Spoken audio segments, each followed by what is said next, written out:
Hi friends, welcome to my channel Tulasiraj creations. Already title చూసారుగా, ఇడ్లీ పిండి లేకుండా చేసుకునే ఇన్స్టంట్ ఇడ్లీలు అని.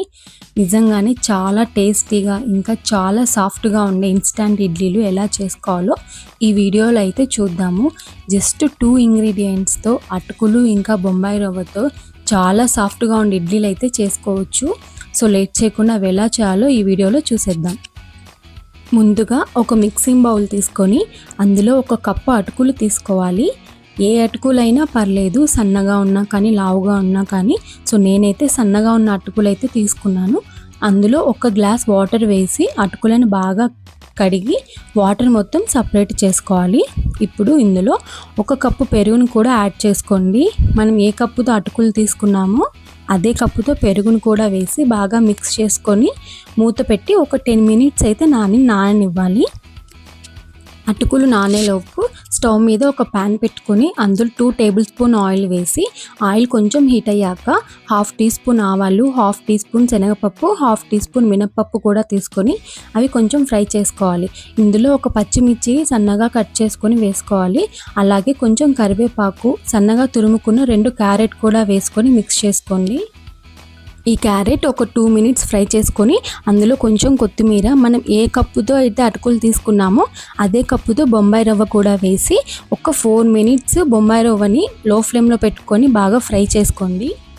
4 మినిట్స్ తర్వాత స్టవ్ ఆఫ్ చేసుకొని దాన్ని పూర్తిగా చల్లార్చుకోవాలి. ఇప్పుడు చూసారా, అటుకులు అయితే బాగా నానిపోయాయి. ఇప్పుడు వీటిని ఒక మిక్సీ జార్లో తీసుకొని మెత్తగా పేస్ట్ లాగా అయితే చేసుకోవాలి. నేను ఇక్కడ క్యారెట్ తురుముకొని అయితే వేసుకున్నాను. మీకు కావాలంటే పీసెస్ లాగా కట్ చేసుకొని కూడా వేసుకోవచ్చు. సో అటుకులు మొత్తాన్ని మిక్సీ జార్లో వేసుకొని ఇలా పేస్ట్ లాగా చేసుకోవాలి. సో దాన్ని మిక్సింగ్ బౌల్లో తీసుకొని మనం ఆల్రెడీ ఫ్రై చేసి పెట్టుకున్న రవ్వను కూడా ఇందులో వేసి బాగా మిక్స్ చేసుకోండి. ఈ బొంబాయి రవ్వ పూర్తిగా చల్లారాక మాత్రమే దాంట్లో మిక్స్ చేసుకోండి. సో ఇది బాగా మిక్స్ చేసుకున్న తర్వాత సో దీనికి సరిపడా ఇంకా 1/2 స్పూను బేకింగ్ సోడా అయితే వేస్తున్నాను. మీరు బేకింగ్ సోడా వద్దు అనుకుంటే ముందు రోజు నైట్ ప్రిపేర్ చేసుకొని నెక్స్ట్ డే మార్నింగ్ అయితే వేసుకోవచ్చు ఇడ్లీలు. సో ఆ రోజు మార్నింగ్ చేసుకోవాలంటే కొంచెం బేకింగ్ పౌడర్ యూస్ చేసుకుంటే సరిపోతుంది. సో అది మొత్తం కలిపేసుకొని ఒక 10 మినిట్స్ అయితే ఆ బ్యాటర్ మొత్తం నాననివ్వాలి. ఒక 10 మినిట్స్ తర్వాత చూసామంటే ఆ బ్యాటర్ మొత్తం ఇలా ఉంటుంది. ఒకవేళ పిండి గట్టిగా ఉందంటే కొంచెం వాటర్ యాడ్ చేసుకొని ఇడ్లీ పిండి కన్సిస్టెన్సీలో అయితే వేసుకోవాలి. నాకైతే ఇక్కడ ఆ కన్సిస్టెన్సీ సరిపోయింది, నేనైతే వాటర్ యాడ్ చేసుకోలేదు. ఒకవేళ గట్టిగా ఉందనిపిస్తే కొంచెం వాటర్ యాడ్ చేసుకోండి. సో ఇప్పుడు స్టవ్ మీద ఇడ్లీ కుక్కర్ పెట్టుకొని అందులో 2 గ్లాసెస్ వాటర్ వేసుకొని స్టవ్ మీద లో ఫ్లేమ్లో ప్రీహీట్ చేసుకోండి. సో ఇప్పుడు ఇడ్లీ ప్లేట్స్ మొత్తానికి ఆయిల్ కానీ గీ కానీ అప్లై చేసుకొని మనం రెడీ చేసి పెట్టుకున్న పిండి మొత్తాన్ని ఇడ్లీలాగా వేసుకోండి. సో ఇడ్లీలాగా ప్లేట్ నిండా అయితే వేసుకోవద్దు, కొంచెం గ్యాప్ అయితే ఉంచుకోండి. సో ఇలా రెడీ చేసి పెట్టుకున్న ఇడ్లీ ప్లేట్స్ మొత్తం ప్రీహీట్ చేసి పెట్టుకున్న ఇడ్లీ కుక్కర్లో పెట్టి 10 to 12 మినిట్స్ అయితే ఉడికించుకోవాలి.